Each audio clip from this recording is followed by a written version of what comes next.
And welcome everybody to the Huddle, KGUN9's weekly streaming sports talk show. I'm Jason Barr, joined by Pat Parris. Pat, good afternoon. All right, time to huddle up, Jason. It's a good time of the year because we're finally crossing over with two great sports that we love to cover, football and basketball. For those who are new to the show, Pat Parris is KGUN9's main news anchor, former St. Louis Cardinals broadcaster. I'm the main sports anchor reporter for KGUN9. We both work together in Norfolk, Virginia, but at separate times. Anyway, let's get to our Huddle poll question here. We do this every week before we start, and we pick a question, we answer it, talk a little bit about it, kind of leads us to our first topic. Who do you think will be Arizona basketball's leading scorer this season? I tell you what, I did Braden Burries, and based on how he not just led the team in scoring in red-blue, but the fact that he knows what he wants to do and does it. He is not a hesitant player. In fact, he reminds me a little bit of Alonzo Trier. I'll get to that in a second. Mm-hmm. But I picked Braden Burries. Pat, I'm thinking you did Jaden Bradley. What say you? I debated back and forth, and all three were great. Great. And in fact, I even started thinking, what if Mo Krivas just kind of has that traditional, 14 points, 15 rebounds, double enough minutes, I don't think, though, for that. It probably not. I ended up not going with Jaden Bradley. I went with Koa Pete, and maybe that was more of this is who I hope comes out as a leading scorer because he's got uber talent for sure, and they need one of those guys to step up because as I was watching that game unfold on Saturday, I kept thinking somebody has to step up and be the go-to guy. We know the last couple of years it had been Caleb Love. So who's it going to be? Jaden Bradley turned out to be that in this game, especially in the second half. But I don't think you can count on Jaden Bradley to be the go-to guy all the time. We've seen him the last couple of years be a game where he's the go-to guy and really carry the team. But as far as who's going to carry this team, in crunch time when they really need it, it's going to have to be one of these two freshmen. And I went with Koa Pete, and it was really a toss of the coin. Could be Pete, could be Bradley, could be Burries, it could be either one of the three. That's why I kind of picked that question. I saw, Alonzo Trier had a very complicated 3 years here at Arizona. So when I compare him to Alonzo Trier, I'm not talking about off the court. I'm just talking about the fact that they're kind of the same size. They're kind of guys who like to score a lot. Alonzo Trier did most of his production in the second half, right? I'm not sure, that's going to be the case with Burries. I know Burries had a strong first half. Actually, Pat, I only saw the first half of the game. I was there for the first half and left at halftime. I was working on Saturday. So I went with Burries. And anyway, everybody who you can vote on X or on our website, KGUN9/poll, or it's on the KGUN9's X account, and we will revisit this whole question later in the show. So, hey, you could make a case for other guys, like you said, with Mo Krivas, but, I think he just got so many minutes because Toby Awaka didn't play. Well, there's no question. And remember, they let him have 6 fouls too, because it was an exhibition. And I think they needed, I think he needed it. Krivas needed it. I think he had 5 fouls in the first 30 minutes. So he needed it to stay playing. Oh, I didn't know that. They did. They let him do 6 fouls. Oh, yeah, because it was an exhibition, and I think that was an agreed upon thing ahead of time. Okay. They weren't gonna foul anybody out. I mean, it was still an exhibition, and because Krivas had to play so much, I think that was probably fair. But I think the first I watched most of it. I think we left with maybe 3 or 4 minutes to go when it was pretty obvious, and it's an exhibition, so it's not like I had to stay to the end and root for him to win the game, which they did anyway. But I thought Burries had a great first half. I thought Koa Pete was kind of solid all the way through. Jaden Bradley took over the game midway through the second half, and that's how he got up to his 23 points. I really thought, at times, I thought that Anthony Del Orso, his defense was what stood out to me. He didn't hit very many threes. In fact, he was he was off in the first half. Yeah, he was off a little bit, but he ended up with 4 steals. And I'm telling you, Jason, every one of his steals, I think, led right away to a fast break. And we showed in the highlights there, you saw him actually finish after he stole it with a fast break of his own. Yeah. He looks much different. I mean, not just the beard, but not just the beard. He looked a little wimpy last year, Pat. I'll go Yeah, ahead and say it. Maybe the beard has to do with that, but he's definitely a little bit more muscular. there's Here's no the other question. thing we learned. I wanted to know who was going to be that 8th and 9th guy in the rotation, because Tommy Lloyd's MO has not to play more than 8 players in the rotation. And in fact, one year he went with 7. I Yeah, don't want to do it that year, but I think he prefers to play 8 guys. That's been his that's it. MO. And what we're seeing for that 8th guy looks like it's pronounced Ivan, not Ivan, although it's spelled Ivan. Ivan Karchenkov, the freshman from Germany, who's a forward. It looks like he's that 8th guy, Yeah. and Evan Nelson's number 9. If were to put a Waka in that lineup yesterday, Saturday. Yeah, and Ivan did look good. I think he did go good. And here's why this game to me made a little bit of a difference versus had they played, east, west, south, north directional Division II school. St. Mary's is legitimate defensively every year, no matter what. And Arizona figured out a way to score against St. Mary's, and they figured out how to stop St. Mary's. St. Mary's shot just 39% from the game, Jason, and that's a pretty good defensive effort for the Wildcats. So I was really I don't impressed know that St. Mary's is going 27-6 though, like Tommy Lloyd said they were going to. I don't know though.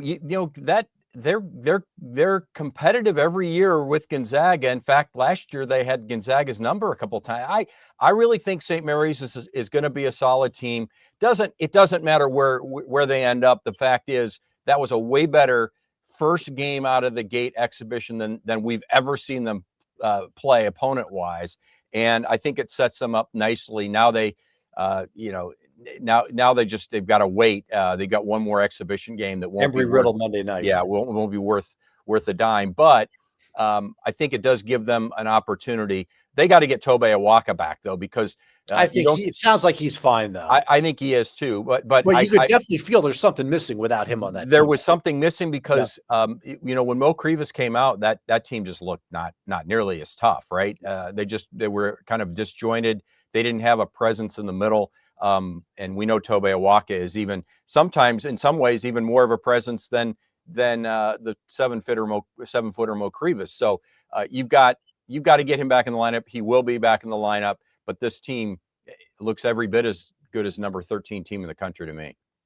All right, so that's Arizona basketball. They beat St. Mary's in a preseason game, 81-68. Let's now touch on that football team, Pat. We had a big disagreement last week in which I said that this was not an Arizona football team yet that could play with BYU. I thought it was a situation where BYU came out, ran it down their throats, 14-0, and then BYU, I'm talking about the week before now, did everything it could to lose the game and was down 24-14 and then decided, okay, enough of that, and decided to go win the game.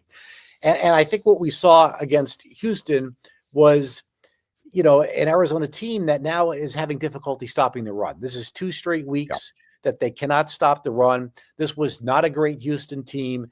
And if you cannot stop the run, you cannot win. And that's the biggest problem right now for Arizona football in this 31-28 loss to Houston. A very winnable game that they would have been able to win if they could stop the run. Well, I don't think there's any question if they could stop the run, that was a winnable game. I will say this about BYU. I think as we disagreed last week, I think you're overselling the fact that BYU just had this 3-quarter just gap in their play. But I don't think that was it at Dumb all. Penalties, I think Arizona had went definitely over the something to do quarterback's with head that. and he panicked and he threw an interception, missed field goal, missed tackles. They outscored them 24-0, out yardage them 335-127 during that stretch where they ended up taking the big lead. Arizona did taking the So if Arizona's so good, why couldn't they win at Houston? Well, that gets to a different point. I think BYU opened up a blueprint for how you at least make Arizona's defense give up chunk yardage and not be able to stop teams. And that, what's your best way to stop Noah Fafita and that offense? Keep them off the field, right? And that's what they did. They ended up, taking advantage of Arizona. A couple of bad possessions for Arizona offensively, and all of a sudden they've got a 14-point lead. But Arizona came right back and tied that game. But you've got a defense that can't stop the run, and I'm not making excuses for that. I'm just saying BYU is better than you're giving them credit for, and I think Houston's better than you're giving them credit for. I think Houston's a good team. I don't think they're a great team, but it was a winnable game. Even though Houston is better than they've been the last couple of years, so is Arizona. They're just not quite there yet, and that's what's disappointing to me, and the frustration. And we saw it from Brent Brennan. I think this team is better than last year. I can tell you that's not saying much. We're now 3-10 in a year plus in official Big 12 and that's all that matters, Jason. The record's all that matters. But I'm telling you, they are much better this year than they were last year. They are trending in the right direction. But the problem is when your defense can't stop the run, the other team controls the ball so long, you just don't have enough time to put up enough points to win games. And that's where Arizona sits right now. They'll have a bye week. And the lip service of, well, we got to get it corrected. Well, that's 2 weeks in a row you've come out of a game saying we got to get it corrected. I don't know what it's going to take to find somebody that's 300 pounds to put him at the nose tackle and say, stop the run. But that's what they got to do. I don't think all they're doing is running the ball. I asked Andy Gonzalez before the season started, I said, do you have enough size up front? He goes, that's not a problem. And he reels off 3 or 4 guys. Well, your defense is getting pushed around. No, that's the problem. And here's the thing. Their scheme, the scheme they run defensively is 1,000 times better than the scheme they ran last year. They are a better defense this year than last year. The problem is the scheme they run says this, Jason: we're going to rush the quarterback on every play. And on the way to rushing the quarterback, if they run the ball, we're going to make the tackle. But the problem is they're not making the tackle. They're getting pushed off, and you've got big gaps right up the middle. And that's, so you've got to decide, are we going to stick with this scheme that's killing us 2 games in a row? Or are we going to massage and manipulate this scheme so that we've got somebody there that can at least try to stop this run up the middle? And I don't know what the answer is. It might be they don't have that. They just don't have it, and we're going to have to live with it. But it doesn't equate to 6 wins. You got to find 2 more wins, and they better hurry up and figure out how to stop a team if they want to win a game. All right, so I've got 2 points. One has to do with the 2 more wins, and the other has to do on red line. Which one do you want me to tackle first? You go right ahead. You go right ahead. Let's go to the 2 wins, and then we'll talk about this red line thing. Pat, by the way, Jason Barr, Pat Parris is the Huddle, KGUN9's weekly sports talk show here. Pat, I can see this coming a mile away. They have to go 2-2 in their next 4 games and be 6-5 heading into that game at ASU on the day after Thanksgiving. Pat, if they go 1-3 in their next 4 games and they are 5-6 heading to ASU, that is going. Remember, Brent Brennan used the phrase soul crushing last year.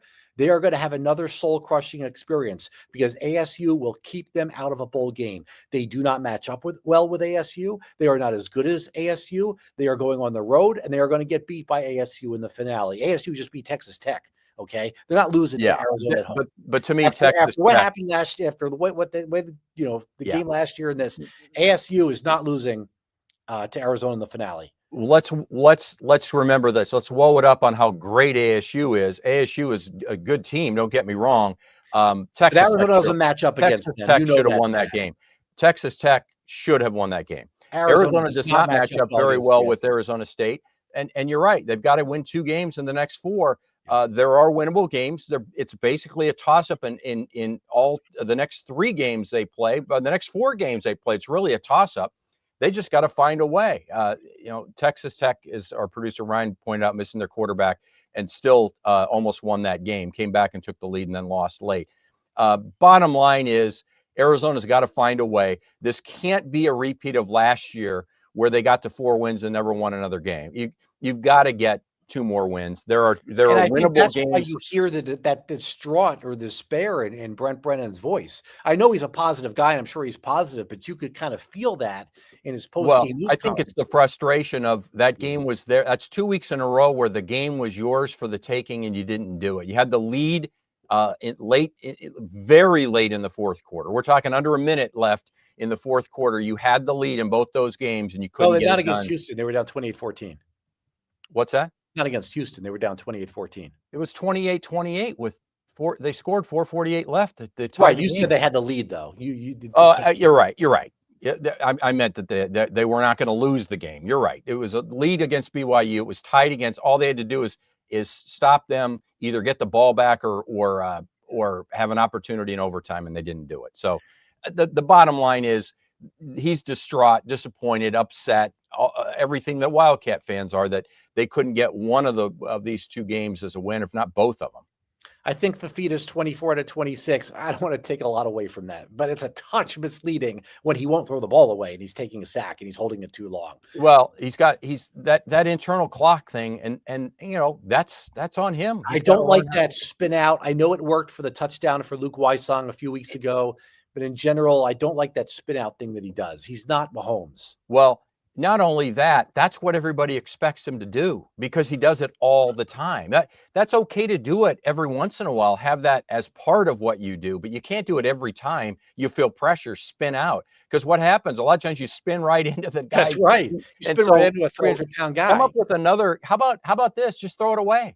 Just live to fight another day. But I'm not going to get on Noah Fafita all that much. I still think this offense is clicking pretty well. He looked fantastic those first couple of drives against Houston. Houston makes receivers did better. I mean, his receivers had not made a lot of contested catches. I did not realize how poorly they were being rated on the contested catches until I saw some national figure. But they did better. They did better against Houston. And we've seen receivers step up and have great games. And Luke Weissong again is the guy that stands out with the touchdown catch. But you can't just waiting for them to get open that open every time in order to hit them. Sometimes you're going to have to, as you said, make a contested catch. Sometimes I don't want them to force the ball in there to get it picked up, but sometimes guys have to make a play, and we're waiting for that part of the offense to really shine. All right, so let's bring up this red line thing for somebody who doesn't know this red line is Arizona's internal, call it proprietary KPI or key performance indicator, or how their measuring stick that they measure themselves up against. Do we have to hear it every word out of their mouth? What business comes out and tells you their metrics, right away? In every single news conference, in every single interview, I keep hearing red line, red line, red line, red line. Just be quiet about it and go do it. It's almost like they're trying to say, well, I know we didn't get it done, but trust us, we have some type of measuring stick for us to try to get it done. Well, we don't need to know that.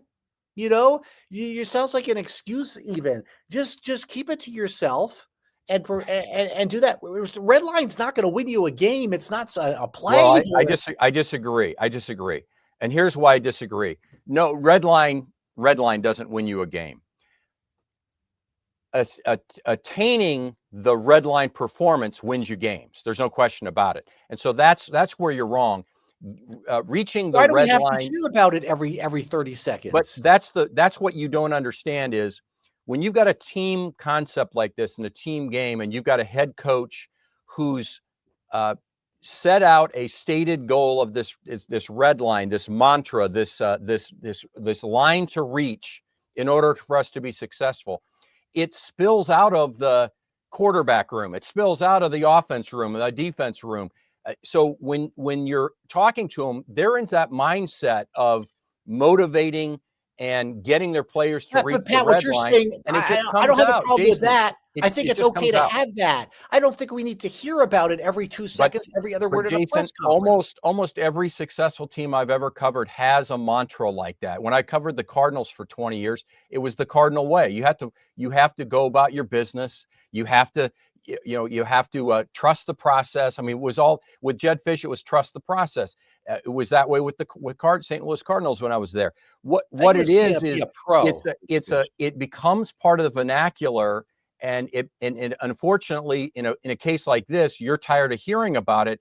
It's just part of their team speak. It's just part of their Wildcat talk. It just red line comes out, and you may not like it, but you don't have to because it's for them. It's not for you. It's not for you. It's for them. So, Well, if it's for them, then they don't have to say it but it's Jason. If you and I are sitting around the newsroom and we're talking about cutting a VOSOT, people at home won't know what that means, but we do. It just becomes part of the vernacular. You got to hurry up. We're on deadline. You got to get that package done. People at home may not know what that means, but we do. Their red line is part of their speak. So somebody asks them about what's going on with their offense or the defense, they talk about red line. It's just what they do. I mean, they should be talking about blocking better or passing That's better. part of Or the red defending. line, though. That's the stated goal. It's Is fine. I everybody? think it's good to have a performance indicator, right?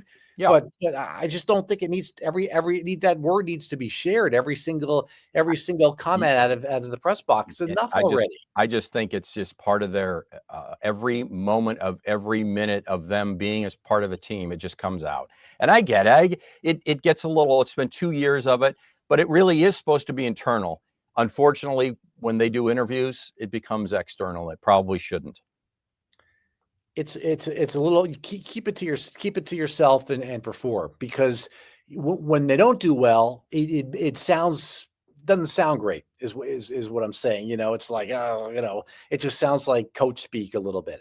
I just think it's something that they need to keep a little bit more to themselves and let the play do the talking. I'll say it one other way. I just think it is so ingrained in how they're trying to approach every minute of every day as an athlete that they can't help but say it, whether it be coaches or players. It's just they're living it. They're living this red line mentality. It comes out. All right, so Arizona football has a bye week and heads to Colorado, and that's how I'm approaching these next 4 games, Pat. They've got to win 2. You cannot put yourself in a scenario where you need that game at ASU and have ASU have that, not that they need extra motivation, but for ASU to have that extra motivation of keeping Arizona out of a bowl game. Because if you're 6-5, you go to that game, you can relax a little bit, a touch, and because you're still going to go to a bowl game, something you didn't do in year 1.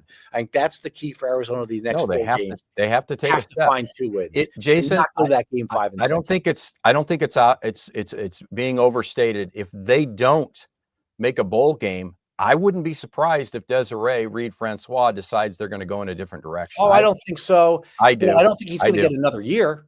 I don't know. Nothing would surprise me at this point. She has been, she's been tough. She's been, she's gone in there. Jason, 2 years ago, would you say Adia Barnes was basically told, if you find another job, take it? You never would have thought that. So I don't think anything's off the table when it comes to this. No, but there was a pattern and a situation there, and a losing to NAU and some other things going on. Right. But it still comes down to wins and losses, and she'll tell you that. It comes down to wins and losses. I think they would have to have a real fall apart situation for him not to be back. If they don't win 2 more games in the next 5, isn't that a pretty bad scenario? It's just like last year. It turns out just like now. Personally, I think they can win 2 more games. I look at the schedule and they can win 2 or 3 more games, but they've got to do it. But if it falls apart like that and they end up, 4-7 or 5-6. No. It's 4-8 or 5-7. Yeah, you're right. Yeah, 4-8 was what they were last year. 4-8. I mean, if they end up 4-8 again, yes, they look better. I don't think he comes back if they're 4-8 again. If it's 5-7, I think he gets a 3rd year, but doesn't get his contract extended. Yeah, they're 6-6. He's definitely gets back. And maybe they throw an extra year. Let's say that. I don't think either of us are predicting or saying he's on the hot seat. We're just saying things they need to show it in the win-loss column, not just show it by the eye test that they're a little bit better this year. They definitely need to win more games. That's what it's all about, is winning games. So Kenny Dillingham won the Big 12. And how many years did it take in a 2nd year? For Jed Fish? No, Kenny Dillingham. 2nd year. 2nd year won the Big 12. Yeah. Okay. That's a little extreme. Third year. It was his 3rd year. It was his 3rd year. Yeah. Okay. But Uh, here's what I say. I still have confidence they can win 2 more games. I'm not saying that at all. I'm just saying yeah. if things fall Considering how apart, well Dillingham did his 3rd year and how well Fish did hers 3rd year, he would have to lose out the whole rest of the way for him not to be back yeah, next year. I just look around at college football now, and they're firing guys that win Big Ten championships halfway through the season. So, I was surprised to see Norvell fired at Colorado State. He was just here for the Arizona Bowl. Mhm. I think he's been to a couple of Arizona Bowls. Yeah. Uh, and one bad loss to Houston, and he's out. Wow. So, and It's we're a seeing tough him get business. for sure. And this is a whole nother show, but I'm not one for firing a coach in the middle of the season. I don't think it's fair to the players. I don't think it's fair to the program. No, Well, I would every situation's different. Look at Arizona in 2011. That was they yeah, fired the coach. They beat UCLA on national TV. They go and they win the territorial cup game, and it gave Byrne a head start on finding Rich Rodriguez. yeah. Every situation's It different. I wouldn't it it it blanketly say that. it's well, I can say it's patently unfair to the program and to the players. Every situation is different. You're right, and there may be a situation where you say it is so bad that we have to do it. Clearly, Oklahoma State thought it was so bad they had to fire Mike Gundy, after 3 or 4 weeks or whatever it was. It was so bad. But for the most part, it's already going to set your program back dramatically by just firing a coach at the end of the season. But doing it in the middle of the season is a tough, tough ask. It's really tough. I think each situation is different. It's not like you're bringing in a new coach midway through. It's generally somebody's here. I don't think it can be that bad for the players. It depends upon the coach's attitude and if he's checked out. If you've got a head coach that's checked out, Well, that's what I then said. I think you're doing the players There's a certain favor. situations Right. like the Oklahoma State job, but for the Penn State job, what was that? I don't even get that. That to me, that was a knee-jerk reaction to some losses at a team that was supposed to be national championship contender and has been a national championship contender, by the way, this entire last 10, 11 years. And you're going to fire him in the middle of the season. And to what end? What does that get you? It doesn't Yeah, get you it anything. seems reactionary. Was he checked out, or was he? No, Yeah, I think that they lost that. Was it multiple overtimes to Oregon? They lost, and all of a sudden they stumbled. They didn't, as we talk about. Uh, they've got to bounce back, and they didn't bounce back. And our yeah. producers But to your didn't win the point, big whether or game. not you're a James Franklin fan or Yeah, not, that didn't need to be done mid-season. Okay. yeah, that's what I'm saying. Is But other ones, I think yeah, you can make a yeah. case for. Yeah, I think Gundy's time was. I think he was Yeah, long. and I said then, why And the did you even go? excuses that he was making too, Yeah, you're but making why those did you go into excuses the back. season with him? To me, that was an Right. easy choice. Don't even go into the season Exactly. with him. Okay. James Franklin, I don't understand that one at all.